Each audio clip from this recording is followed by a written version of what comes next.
Al principio todo era oscuridad, y entonces, ¡bang! Surgió una continua expansión de tiempo, espacio y materia. Cada día nuevos descubrimientos nos desvelan los misteriosos, asombrosos y letales secretos de un lugar al que llamamos el universo.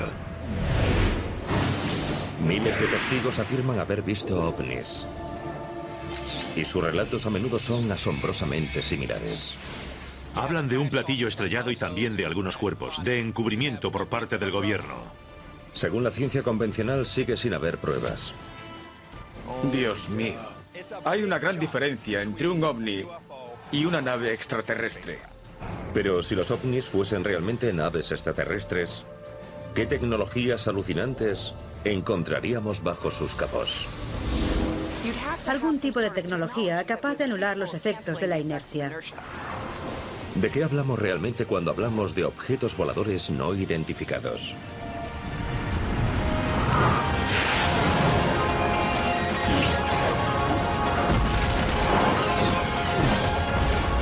El universo. Así serán los ovnis.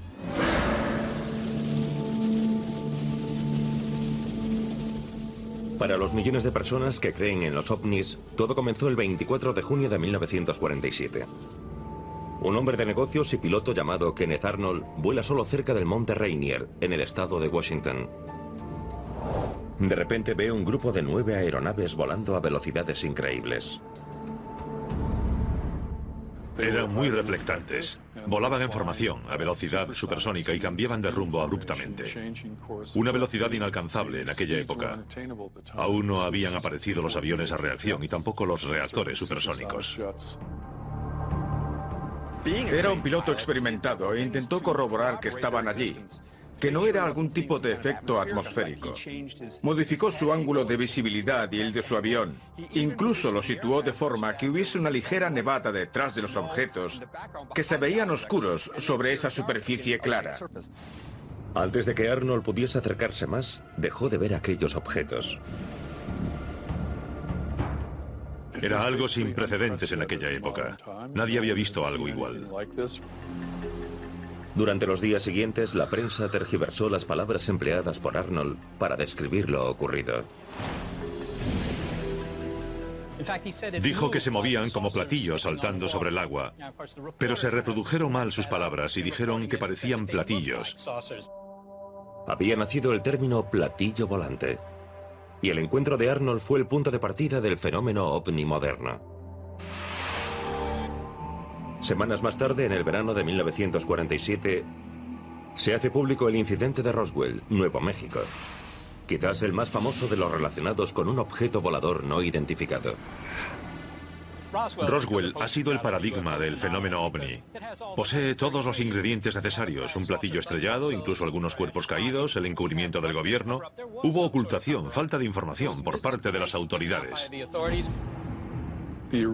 Según la declaración original de la Fuerza Aérea, se trataba de un platillo de origen extraterrestre, pero rápidamente lo negaron y dijeron que se trataba de un globo meteorológico que se había estrellado, que no había ocupantes a bordo y que no había nada de extraterrestre. Otros testigos afirmaron haber visto piezas de una nave espacial estrellada. Según ellos, materiales desconocidos para la ciencia. Ni el avistamiento de Arnold ni el incidente de Roswell han sido nunca confirmados oficialmente y siguen rodeados de polémica. Cada año, la mayoría en el cielo, hay miles de avistamientos de objetos que se asumen como naves extraterrestres que denominan ovnis, pero la N y la I son muy importantes, significan no identificados. Yo he visto una luz brillante surgir del horizonte y perderse a toda velocidad entre las nubes. Aquello fue literalmente un ovni, pero hay una gran diferencia entre un ovni y una nave extraterrestre. Los científicos argumentan que la mayoría de los avistamientos o bien tienen origen terrestre, como satélites, globos y aviones, u origen cósmico, como meteoros, cometas o incluso un planeta especialmente brillante, Venus. Pero cuando el avistamiento de un ovni no tiene una explicación conocida, ¿podría ser una nave extraterrestre? Y de ser así, ¿qué clase de tecnología podría explicar los testimonios de los testigos? ¿Cómo podrían haber sido construidas naves así? ¿Y qué problemas tendrían que superar? Según los testimonios, los comportamientos de los ovnis no coinciden con nuestro desarrollo actual. Esas velocidades, aceleraciones y giros extremos es algo que no podemos hacer sin perjudicar al piloto o destruir una aeronave. Los relatos hablan de aceleraciones superrápidas, giros a toda velocidad y paradas repentinas que parecen violar las leyes físicas conocidas. ¿Pero podría una civilización alienígena encontrar la forma de evitar esas leyes? No olvidemos el principio de inercia. Según este, enunciado por primera vez por Isaac Newton, un objeto en reposo o en movimiento tiende a permanecer en reposo o en movimiento a menos que se le aplique alguna fuerza. Por tanto, para generar esos bruscos cambios, habría que aplicar a esos objetos una cantidad inmensa de fuerza. Siguiendo esa misma lógica, si un piloto de combate que viajase a una velocidad próxima a la del sonido intentase realizar un giro de 90 grados a la misma velocidad, experimentaría una fuerza aproximada de 300 Gs. Un piloto humano vestido con un traje presurizado solo puede experimentar alrededor de 10 Gs sin perder el conocimiento. Si la fisiología de un piloto extraterrestre fuese remotamente similar a la de los humanos, al experimentar 300 Gs durante una maniobra, perecería al instante. Sus órganos internos seguirían avanzando y se aplastarían contra su esqueleto. Si fuesen similares a nosotros, tendrían que encontrar la forma de inyectar algún fluido en el interior de sus cuerpos para evitar que sus órganos flotasen. Y si dispusiesen de sujeciones y amortiguaciones adecuadas, podrían no sufrir daños internos al acelerar y desacelerar. Para anular eficazmente los efectos de inercia en la propia nave, los pilotos podrían aplicar una tecnología de la que actualmente no disponemos los seres humanos. Para anular los efectos de un giro de 300 Gs y no resultar aplastados por semejante fuerza, tendrían que disponer de algún tipo de tecnología capaz de anular los efectos de la inercia. Ese dispositivo tendría que manipular la fuerza de la gravedad utilizando algún tipo de campo de fuerza para contrarrestar las fuerzas gravitatorias que rigen todo el universo. El piloto podría encender o apagar ese dispositivo a voluntad, o tal vez se haría automáticamente. Es una tecnología totalmente fuera de nuestro alcance. La ciencia no puede explicar todavía cómo estas naves podrían superar el letal problema de la inercia. ¿Pero puede ayudar a explicar sus formas? Sobre todo la más famosa de todas, el platillo volante.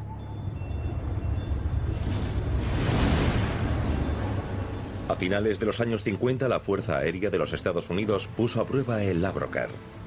Pero su diseño tenía escasa estabilidad y pocas ventajas aerodinámicas, lo que demostró que una nave en forma de platillo no puede alcanzar altas velocidades en la atmósfera terrestre. La forma de cuña o ala delta parece un candidato mucho más probable, algo que hoy saben bien los diseñadores de aeronaves militares. De hecho, el porcentaje de informes de avistamientos de ovnis en forma de cuña se ha incrementado en las últimas décadas. Una tendencia que refleja el aumento del número de aviones a reacción con alas en forma de flecha e incluso con alas delta como el bombardero furtivo B-2. Con los años han ido cambiando las formas que los testigos dicen ver. Entre las más recientes han aumentado las formas de cuña. Los testimonios tienden a describir los aviones más avanzados de su época. Además de su movimiento y su forma, cualquier intento de explicar sus bases científicas debe tener en cuenta el ruido, o mejor dicho, la falta de ruido. Los testigos de avistamientos casi siempre indican que los ovnis se mueven sin ruido. Prácticamente todos coinciden en algo. No oyeron ruidos que cabría esperar de cualquier aeronave surcando la atmósfera de la Tierra. En realidad lo que se produce es una explosión o estampido sónico. Una onda especial de presión que se mueve por la atmósfera con la nave. Si estás en la superficie, ese gran estampido se debe a la diferencia de presión entre la parte delantera y posterior de la aeronave a medida que surca la atmósfera. ¿Podría una nave alienígena anular de alguna manera la enorme onda de presión que genera un vuelo supersónico? ¿Podríamos encontrar la respuesta en la tecnología utilizada en la última generación de auriculares con cancelación digital de ruido?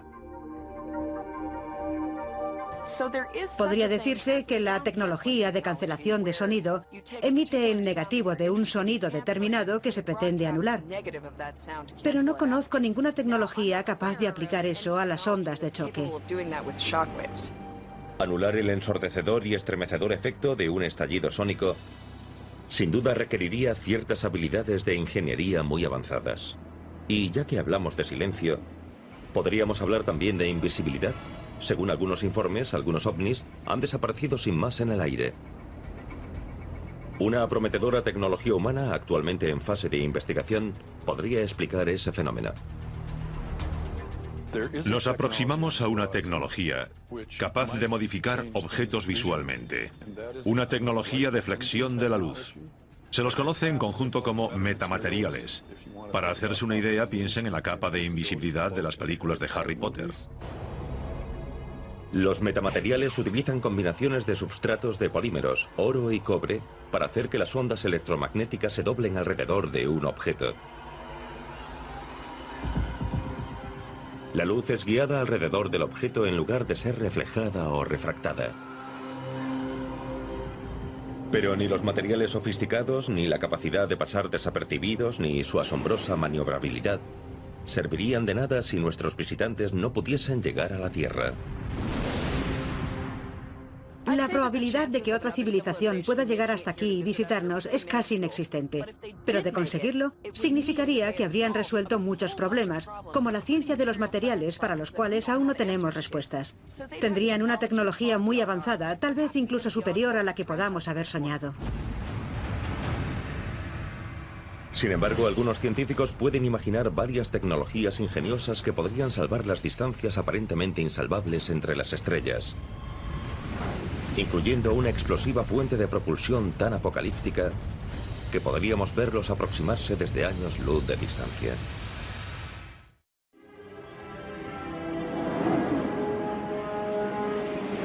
Durante décadas, incontables personas han afirmado haber visto ovnis en todos los rincones del mundo. Pero no todos los avistamientos de ovnis se han producido en la superficie del planeta Tierra. El 19 de julio de 2009, los espectadores de un canal de vídeo de la NASA emitido desde el transportador espacial Endeavour dijeron haber visto un objeto con forma de disco flotando sobre el brazo mecánico del transportador. Durante toda la historia de los vuelos espaciales tripulados, se han producido avistamientos de ovnis similares a este. ¿Se trata de fenómenos cósmicos? ¿O podrían sugerir que hay grandes naves alienígenas cruzando la Vía Láctea? Los viajes interestelares son un clásico de la ciencia ficción. Los vemos en la televisión y el cine continuamente. ¿Pero podríamos realizarlos realmente? ¿Podría realizarlos alguna otra especie? Las distancias entre las estrellas son realmente enormes. Ninguna ley física impide tales viajes. No es algo que podamos descartar diciendo no hay absolutamente ninguna forma de que puedan llegar hasta aquí. Pero es muy difícil. La distancia entre la Tierra y Alpha Centauri, la estrella más cercana, es de unos 4,5 años luz. Un viaje fuera del alcance de nuestros cohetes más potentes. Si una civilización avanzada nos visitase desde un sistema estelar lejano, podemos descartar que utilizasen cohetes químicos para llegar hasta aquí. A pesar de la columna de fuego y humo que vemos durante los lanzamientos de las misiones Apolo o Saturno V, los cohetes químicos no permiten avanzar demasiado por un sistema solar. Para que nos hagamos una idea de esas distancias, nuestra sonda espacial que más lejos ha llegado es la Voyager 1, lanzada en 1977. 34 años volando a 60.000 kilómetros por hora y aún está empezando a salir de nuestro sistema solar. Si su destino fuese Alpha Centauri, el sistema estelar más cercano, tardaría más de 56.000 años en llegar. Para misiones interestelares, según los parámetros de una vida humana, alrededor de unos 50 años, necesitaríamos multiplicar al menos por 1000 la velocidad a la que podemos viajar. Los científicos han calculado que la luz viaja a 300.000 kilómetros por segundo, una velocidad increíble. Una nave interestelar tendría que alcanzar una fracción significativa de esa velocidad para llegar incluso a la estrella más cercana. El mayor obstáculo es el peso. Un cohete químico supone una carga enorme, ya que su suministro de combustible debe ser transportado a bordo. Para alcanzar solo el 6% de la velocidad de la luz utilizando cohetes de combustible químico, necesitaríamos más combustible que la masa existente en el universo. Por lo tanto, sabemos que es imposible llegar a otro sistema estelar usando tales cohetes. Si realmente existiesen posibles visitantes alienígenas, su nave espacial debería solucionar ese problema. En 2011, la NanoSail-D de la NASA se convirtió en la primera vela solar que orbitó la Tierra. Se trata de una vela ultradelgada de 10 metros cuadrados que utiliza la luz solar o la presión de los fotones como fuente de propulsión. Una limitación de la propulsión mediante cohetes es el hecho de que estos deben transportar su combustible consigo. Una vela solar puede aprovechar recursos naturales como los fotones procedentes del Sol para favorecer su propulsión. De un modo similar, un ala delta puede volar sin combustible ni motor, simplemente aprovechando los recursos naturales que nos rodean, como la atmósfera y las leyes de la aerodinámica.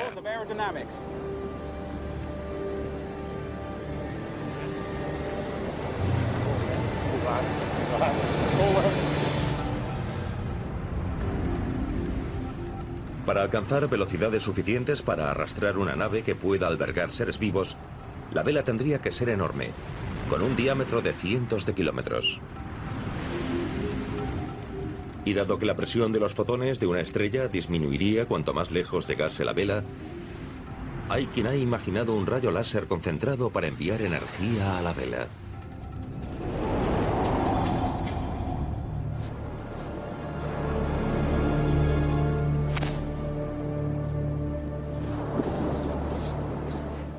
Por desgracia, esa ala delta, como todas las demás, debe aterrizar en algún momento.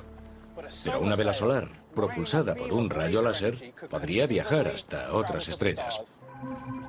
La velocidad máxima de una vela solar sería aproximadamente un 10% de la velocidad de la luz. Y tardaría unos 45 años en viajar desde la Tierra a Alpha Centauri, aprovechando los fotones generados por un láser. La NASA y otras agencias planean los lanzamientos de otras velas solares. Pero el universo nos ofrece otras fuentes de propulsión más potentes. En los años 60 se propuso otro método de propulsión. Una nave espacial podría soltar una serie de cargas explosivas por su parte trasera, con cuya fuerza se impulsaría la nave. El prototipo se denominó Nave Orión y hubo experimentos con cargas convencionales para demostrar su viabilidad. Pero se propuso la energía nuclear para propulsar la nave Orión. Paul y Jim están preparando una simulación de un sistema propulsor como el de la nave Orión. Pondrán una pequeña carga química dentro de este bidón y lo elevaremos hasta una altura de 15 o 18 metros. Calcularemos la energía liberada por esta explosión para compararla con una posible carga nuclear en una verdadera nave Orión. Nuestra simulación está preparada y lista para funcionar. Prenderemos las cargas de su interior, lanzaremos el bidón por los aires y compararemos esta explosión con la liberación de energía nuclear que se podría utilizar.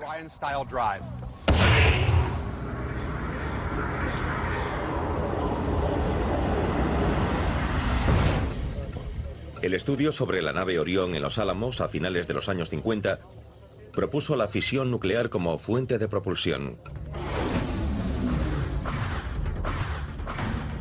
La energía de fisión se produce cuando el núcleo de un átomo se divide en partes más pequeñas, produciendo neutrones y protones libres que liberan una inmensa energía de rayos gamma.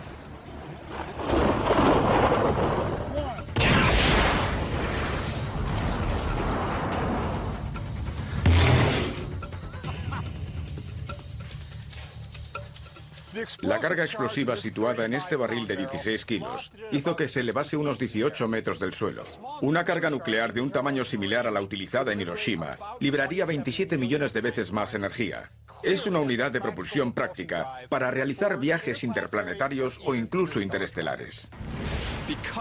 Una nave Orión requeriría explosiones enormes, por lo cual debería llevar una enorme y gruesa placa metálica que absorbería el empuje de la explosión y una serie de amortiguadores para evitarle a la tripulación las sacudidas que se producirían. A su máxima velocidad, una nave espacial propulsada mediante fisión nuclear alcanzaría aproximadamente el 5% de la velocidad de la luz y tardaría unos 90 años en viajar desde la Tierra hasta Alpha Centauri. A pesar de su potente fuente de combustible, en realidad, la nave propulsada mediante fisión es más lenta que una vela solar. Para aumentar su velocidad, tendríamos que recurrir a otra reacción nuclear más intensa. Conocemos y comprendemos bien la tecnología de fisión y la utilizamos desde hace décadas para generar energía. Pero existe otro tipo de tecnología, la fusión nuclear.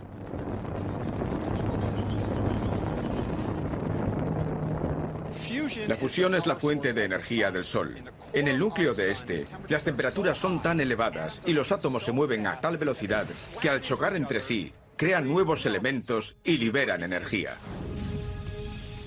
Al contrario que la fisión, la energía de fusión se produce cuando dos núcleos atómicos se fusionan para formar un único núcleo más pesado.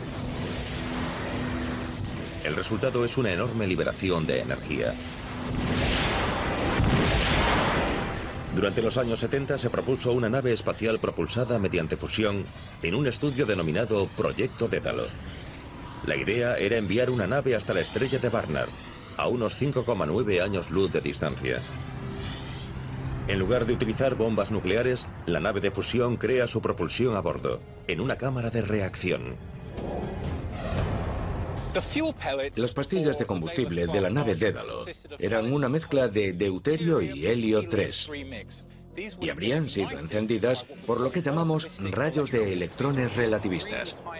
Contienen una energía extremadamente alta que chocaría con dichas pastillas, haciendo que se fusionasen y liberasen una enorme cantidad de energía. La nave Dédalo necesitaría lanzar 250 de esas pastillas cada segundo durante más de 2 años. La nave habría pesado 55.000 toneladas, casi todas de combustible. Sería una carga muy pesada para una nave espacial.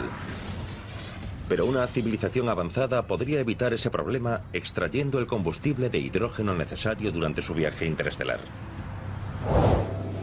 El deuterio, o hidrógeno pesado, abunda en la Tierra, sobre todo en el agua marina. Pero el helio 3 es un isótopo mucho más escaso. En nuestro sistema solar se puede encontrar en la Luna y en grandes cantidades en Júpiter y en Saturno. Los científicos han propuesto utilizar enormes aspiradores de hidrógeno para recoger el helio 3 necesario para cruzar el vacío del espacio. Con una nave impulsada mediante fusión nuclear, cabe la posibilidad de que pudiésemos ir a otro sistema estelar y aprovechar el hidrógeno disponible en esa estrella para abastecernos de combustible. Una nave espacial autónoma propulsada mediante fusión podría evitar mucho peso y alcanzar velocidades que podrían permitir explorar estrellas cercanas en un plazo de tiempo razonable. A máxima velocidad, una nave espacial propulsada mediante fusión podría alcanzar hasta el 15% de la velocidad de la luz. Y tardaría unos 35 años en viajar desde la Tierra hasta Alpha Centauri. Hace ya tiempo que los inmensos costes, los problemas logísticos e incluso las implicaciones políticas de un vuelo espacial de propulsión nuclear hicieron que la humanidad abandonase todos aquellos proyectos. Pero una sociedad lo bastante avanzada podría sustituir la propulsión nuclear por algo que parece una paradoja imposible: viajar a la velocidad de la luz sin moverse en absoluto.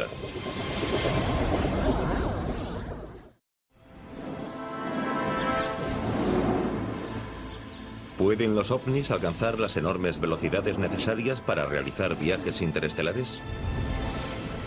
Podemos encontrar una posible respuesta a 9 metros de profundidad en los Estados Unidos. en el colisionador Tevatron del Fermilab, situado a las afueras de Chicago, Illinois. Partículas de protones y antiprotones son lanzadas en direcciones opuestas casi a la velocidad de la luz y al chocar liberan enormes energías. El impacto produce rayos gamma, la fuente de energía más potente conocida en el universo y posiblemente la clave para realizar viajes interestelares. La mejor forma de conseguir antimateria aquí en la Tierra es aplicar la que quizás sea la más famosa ecuación que Einstein nos legó. E igual a m por c al cuadrado. Significa que podemos conseguir energía de una determinada cantidad de materia. Es una gran idea porque resulta increíblemente eficaz. Convertimos en energía toda la masa que hay en esas partículas. Pero, ¿cómo puede existir antimateria en el universo si debe ser fabricada artificialmente? Esa es la pregunta que Stefan, desde Filadelfia, nos ha enviado. Stefan, no hay duda de que la antimateria existe. Y cuando se une con materia normal, hay un estallido de radiación electromagnética. Podemos crear fragmentos diminutos de antimateria en los laboratorios, pero también podemos recoger antimateria del espacio, donde algunos rayos cósmicos cargados y partículas muy energéticas se componen en realidad de antimateria. En la actualidad, el supercolisionador es la única forma práctica de producir antimateria. Y por el momento se crea en cantidades muy pequeñas. Si pudiéramos crear y almacenar suficiente antimateria, dispondríamos de un combustible almacenable. Al mezclarlo con materia ordinaria, liberaría una cantidad enorme de energía a un ritmo superior que la fisión o la fusión. La antimateria existe y puede ser creada y almacenada. Es posible que una civilización avanzada pueda crear y aprovechar su potencia en cantidades suficientes para crear un cohete de antimateria. Una nave de antimateria podría alcanzar velocidades increíbles. Casi alcanzaría la velocidad de la luz y cruzaría la galaxia casi a la velocidad de un rayo estelar. Tardaríamos unos 5 años en recorrer los 4,5 años luz que separan la Tierra y Alpha Centauri. En términos humanos, crear suficientes partículas de antimateria para propulsar una nave espacial supondría un coste astronómico.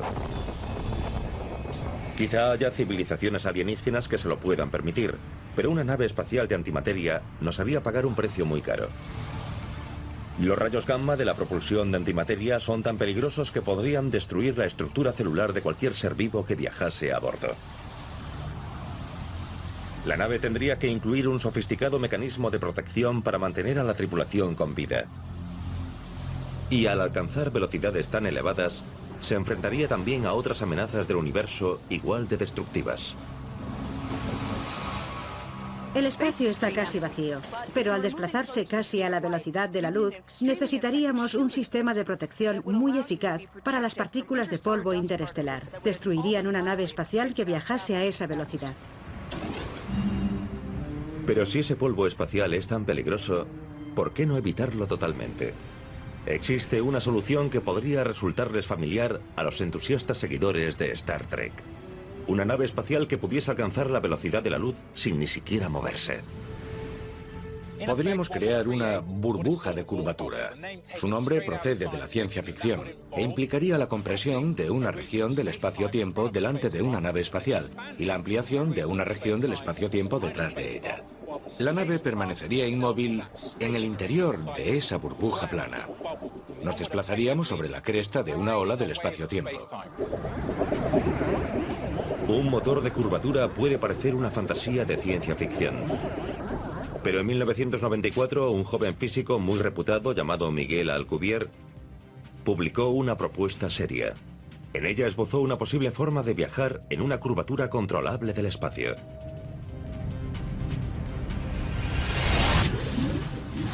La solución propuesta por Alcubierre para un motor de curvatura se enfrenta a enormes obstáculos.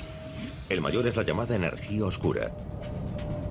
un fenómeno cósmico reconocido en 2011 cuando 3 científicos recibieron el premio Nobel por demostrar su existencia. La explicación más sencilla para el fenómeno de la energía oscura es que se trata de una propiedad intrínseca del propio espacio que hace que quiera expandirse. Resulta visible al observar regiones del universo que retroceden y comprobar que en ellas hay un componente extra de aceleración, pero no es una fuente de energía como la solar o de otro tipo. Por lo tanto, no es inconcebible, no es imposible que alguna civilización avanzada que pueda existir en algún lugar del universo haya aprendido a aprovechar la energía oscura para crear un peculiar sistema de propulsión. Pero existe otro obstáculo para viajar en un motor de curvatura factible. La única forma conocida de impulsar una nave espacial dentro de una curvatura requiere aprovechar la intensa energía de un agujero negro. De algún modo, deberíamos concentrar extremadamente un poco de materia, tanto como para crear un agujero negro. Si pudiésemos generar un agujero negro a pequeña escala, podríamos situarlo delante de la nave y utilizar su distorsión del espacio para hacer que avanzase. ¿Y a qué velocidad podría un motor de curvatura remolcar una nave espacial extraterrestre? Según el trabajo de Alcubierre, si lográsemos ese motor de curvatura, debería alcanzar casi cualquier múltiplo de la velocidad de la luz. A bordo de una nave que viajase a la velocidad de la luz propulsada por una curvatura del espacio, tardaríamos cerca de 4 años y medio o menos en llegar desde la Tierra a Alpha Centauri. Eso siempre y cuando no muriese calcinada toda la tripulación. Un problema de la idea de Alcubierre es que dentro de esa burbuja las temperaturas superarían las del núcleo de nuestro Sol. Eso es mucho calor. Es solo otro de los problemas que tendrán que resolver quienes quieran viajar hasta el planeta Tierra. Pero ¿qué ocurriría si una de esas naves alienígenas llegase a entrar en la atmósfera terrestre sobre una burbuja de deformación remolcada por un agujero negro? Podría no ser el primer avistamiento multitudinario de un ovni, pero sin duda sería el último.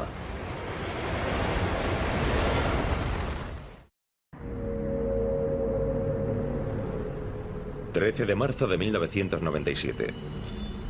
Miles de personas presencian un fenómeno óptico en los cielos de Arizona.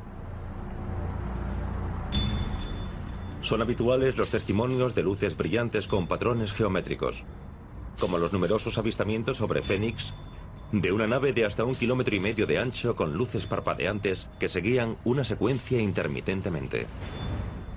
Si recreamos lo ocurrido esa noche, es casi seguro que las luces que se vieron en Phoenix fuesen unas bengalas lanzadas por un avión A-10 de la Fuerza Aérea, sumadas a la tendencia humana de imaginar una forma sólida que las conectase.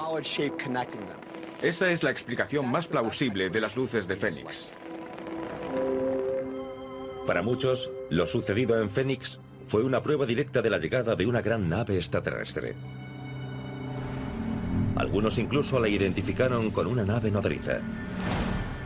La función de una nave nodriza es crucial para las teorías sobre visitantes alienígenas. Es la única forma de atravesar las inmensas distancias del espacio interestelar. Creo que el término nave nodriza apareció a la par que el término platillo volante, y se basa en la idea de que no es posible realizar un viaje interestelar en una nave para un solo tripulante. Se precisa una nave realmente grande. Aquí en la Tierra podríamos comparar una nave nodriza con un portaaviones. Este recorre grandes distancias por los océanos, pero su propósito es transportar aeronaves más pequeñas que despeguen y participen en cualquier misión. Si el viaje hasta la Tierra es largo, de siglos o incluso milenios, la nave nodriza sería mucho más que un portaaviones. Las llamadas naves generacionales o naves arcas serían muy grandes. Serían un ecosistema cerrado, pensado para que varias generaciones de habitantes naciesen, envejeciesen y falleciesen durante el largo periodo de tiempo que esas naves tardarían en alcanzar su destino. Tal vez ciertas tecnologías como la animación suspendida permitirían a los pasajeros biológicos alienígenas dormir durante el enorme viaje y ser despertados después. Para sobrevivir a semejante viaje, también tendrían que sobrevivir a la destructiva energía que propulsaría la propia nave espacial. Un diseño que solucionaría ese problema sería una nave nodriza en forma de cigarro puro. Y eso es precisamente lo que muchos testigos de ovnis afirman haber visto.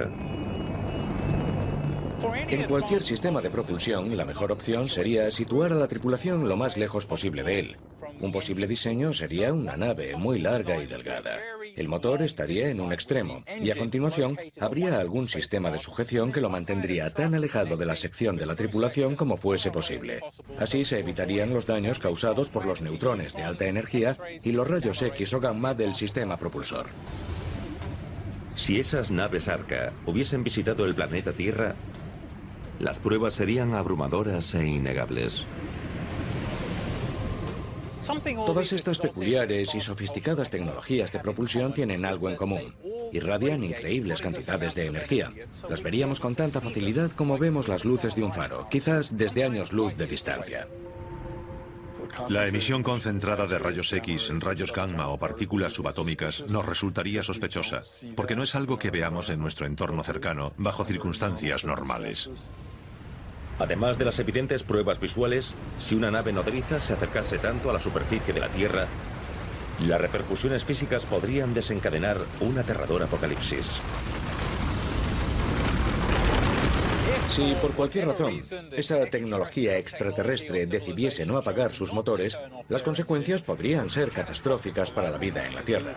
Recibiríamos una lluvia de neutrones de alta energía, rayos X y rayos gamma. Si utilizasen algún tipo de propulsión por curvatura, nos enfrentaríamos a una distorsión del espacio y no sería buena idea estar demasiado cerca de cualquier masa importante, incluido nuestro planeta. Estas visitas catastróficas presuponen que los extraterrestres están dispuestos a arriesgar sus vidas recorriendo el espacio interestelar. Pero podría haber una opción mejor.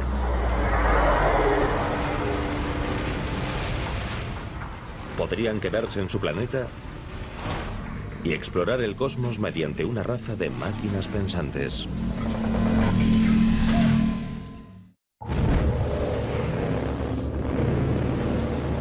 Para muchos de los que creen a pies juntillas en el fenómeno ovni, el caso Roswell, ocurrido en Roswell, en Nuevo México, en el verano de 1947, representa en la historia humana el contacto definitivo con alienígenas. Y según la cultura popular, el detalle más recordado del caso procede de las descripciones de cuerpos alienígenas encontrados en el lugar del supuesto accidente. Durante las décadas siguientes, esta imagen de seres alienígenas, conocidos como los grises, se convirtió en el estándar aceptado en la ciencia ficción y frecuentes testimonios de encuentros con alienígenas. Las cabezas de gran tamaño podrían explicar una característica que esperamos encontrar en la biología extraterrestre: una mayor inteligencia. Un cráneo más grande albergaría un cerebro mayor y más avanzado que el nuestro.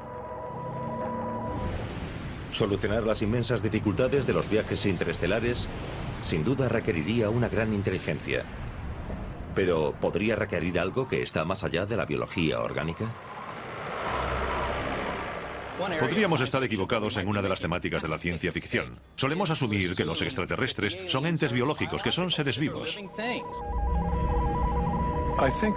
En mi opinión, los organismos que podrían realizar viajes interestelares abarcarían un amplio espectro. Y una posibilidad que ha surgido en alguna ocasión en la ciencia ficción es la inteligencia artificial.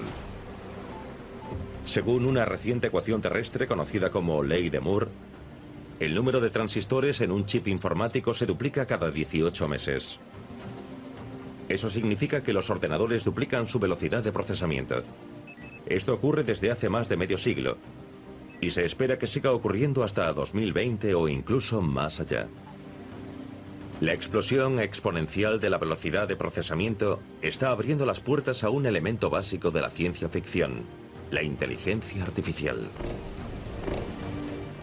Si alguien inventase una máquina pensante, 100 años después, esa máquina no solo sería más inteligente que su creador, sino también más inteligente que todos los seres humanos que hayan existido. Esa es la diferencia entre la inteligencia artificial y la real. La artificial puede evolucionar muchísimo más rápido, pero creo que la forma de inteligencia artificial que nos resulta más amenazante y prometedora es la que hiciese lo que nuestro cerebro hace, que pensase como nosotros lo hacemos. En el Laboratorio de Inteligencia Artificial de la Universidad de Stanford de California, el futuro de las máquinas verdaderamente inteligentes se acerca rápidamente. La inteligencia artificial plantea algunas dificultades. Una es que aún no sabemos cómo hacer que las computadoras aprendan tan eficazmente como los humanos. Hoy en día nuestros ordenadores no son tan rápidos como nos gustaría que fuesen para llegar a simular los procesos de aprendizaje del cerebro humano. Para demostrar las primeras etapas de la inteligencia artificial, los estudiantes de Stanford diseñaron un robot espadachín que intenta aprender a medida que lucha. Lo que está haciendo ahora mismo es intentar defenderse. Reacciona a tus movimientos. Se adapta a ti y a tu comportamiento dependiendo de cómo mueves tu espada. ¿Qué importancia tienen estos robots en el desarrollo de una verdadera inteligencia artificial?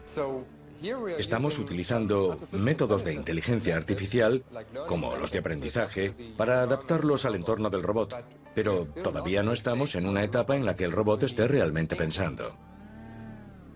Los ordenadores actuales siguen siendo mucho menos inteligentes que casi cualquier humano, pero en el futuro podrían llegar a alcanzar e incluso superar la inteligencia humana. Si eso ocurre, imaginemos que cada uno de nosotros llevase un ordenador en la cartera o en el teléfono móvil que fuese tan inteligente como Einstein o incluso más. ¿Cómo cambiaría la civilización y qué cosas maravillosas podríamos hacer? Por muy sofisticado que sea en la Tierra, el robot espadachín aún no es comparable al tipo de inteligencia artificial que podría pilotar una nave interestelar.